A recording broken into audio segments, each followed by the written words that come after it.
পরিচিত জায়গা। তারপরে এই ধরনের অনুষ্ঠান, এই ধরনের ভারতের জাতীয় কংগ্রেসের আজকের এই মহান দিবসে যে অনুষ্ঠান হচ্ছে, এই ধরনের অনুষ্ঠানে আমি কোনোদিন যোগদান করিনি।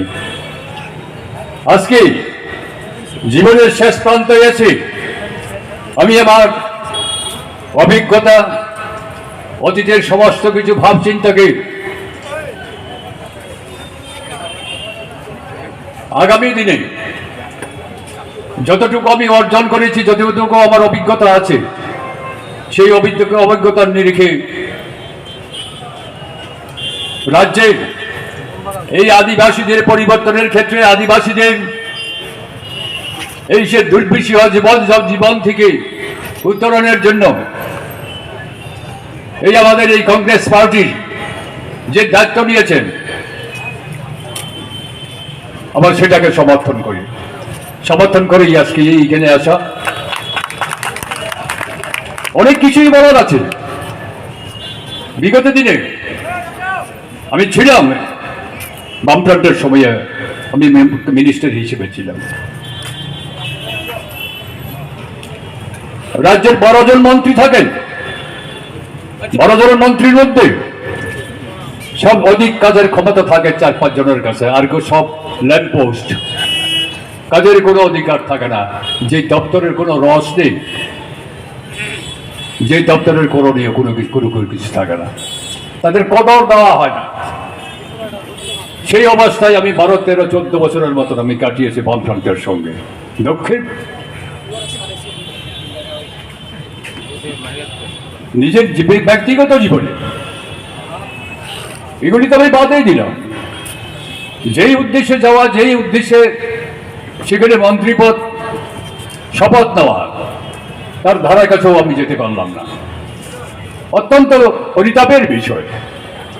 তার জন্য আজকে এই জাতীয় কংগ্রেসের মধ্যে যেই কর্মসূচি আছে, সেই কর্মসূচি এবং যেই ধরনের আগামী দিনের যে বাস্তব চিন্তাগুলি যাতে সঠিকভাবে আদিবাসীদের মধ্যে যে রূপায়িত হয়, এরাও যাতে অন্যান্য সমাজ জাতিগোষ্ঠীর সাথে পা মিলিয়ে যাতে বাঁচতে পারে। মানুষ বাঁচতে চায় যে কোনো বিষয় আমরা চিন্তা ভাবনা করি, এবং জাতির ভেদাভেদ সেরকম ভাবে যদি উদ্যম মহলের থেকে যদি শুরু হয়,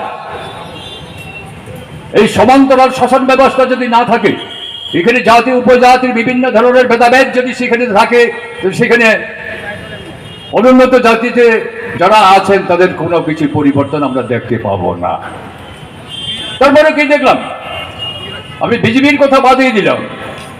বিজেপি তো হবেই না, তার জন্য বিজেপি হটাও দেশ বাঁচাও এই স্লোগানটাই আমাদের সম্পর্ক, এটাই আমাদের উচিত।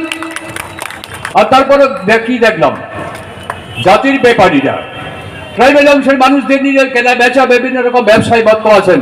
ত্রিপুরা মাথা, কিছুদিন ছিলাম ত্রিপুরা মাথায়, অভিজ্ঞতা হলো। সেই অভিজ্ঞতা আপনাদের কাছে 2-1 কথা আমি বলবো।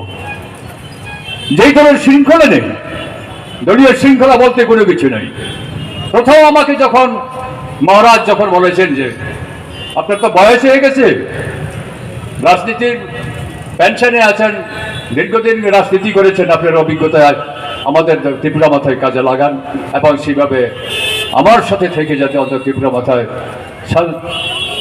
ত্রিপুরার সকল শ্রেণীর যে আদিবাসী যারা আছেন, জনজাতি যারা আছেন, তাদের অন্তত উপকারের জন্য, তাদেরকে সেরকমভাবে তাদের দাবি দাওয়া পূরণের জন্য আমাদের সঙ্গে একসঙ্গে কাজ করলে পরে ভালো হয়।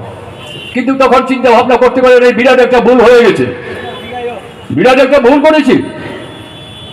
কিন্তু শেষ অবধি আমি কি দেখতে পেলাম, প্রথমবারে যে প্রতিশ্রুতি, প্রথমবারে আমি যে গেলাম, তার সাথে কোনো কিছুই মিল নেই, কোনো ডিসিপ্লিন নেই। একটা অর্কেস্ট্রার গ্রুপ, একটা অর্কেস্ট্রারের দল, নাচ গানের দলের মতন একটা অনুষ্ঠান হলো। দেশে যেভাবে জনবসতি, আপনারা যারা আছেন এরকমে দাঁড়িয়ে যারা থাকবেন, তখন মথার অনুষ্ঠানের কথা আমি বলছি, আপনাদের কথা আমি বলিনি। তারাই সমস্ত কিছু হত্যাকর্তা, কার কেমন বিভিন্ন রকম ভাবে, কোনো শৃঙ্খলা বলতে কোনো কিছু নেই। দলীয় শৃঙ্খলা যদি না থাকে সেই ধরনের রাজনীতি কোনোদিন, রাজনীতির স্থিরতা থাকা দরকার, তার নীতি আদর্শ থাকা দরকার আছে, তারপরে আমরা পরিবর্তন দেখব।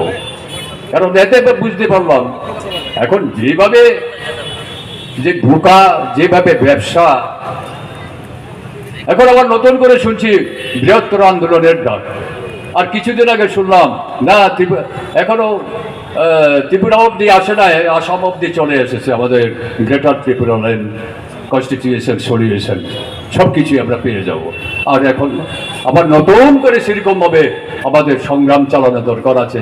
এখন কচি কাঁচা বাচ্চাদের নিয়ে, স্কুল ছাত্রছাত্রীদের নিয়ে রাজনীতি করা হচ্ছে, বৃহত্তর আন্দোলন সংগঠিত করা দরকার আছে। না হলে পরে আমাদের এই যে অধিকার, আমাদের এই যে ডিমান্ড কোনোদিন পূরণ হবে না। কি একটা অদ্ভুত ধরনের কথাবার্তা শুনলাম। আসাম অবধি চলে এসেছে, আসাম থেকে এখানে কতদিন লাগবে? ফ্লাইটে আসলে তো কয়েক মিনিটের ব্যাপার, রেলে আসলো কয়েক মিনিটের ব্যাপার।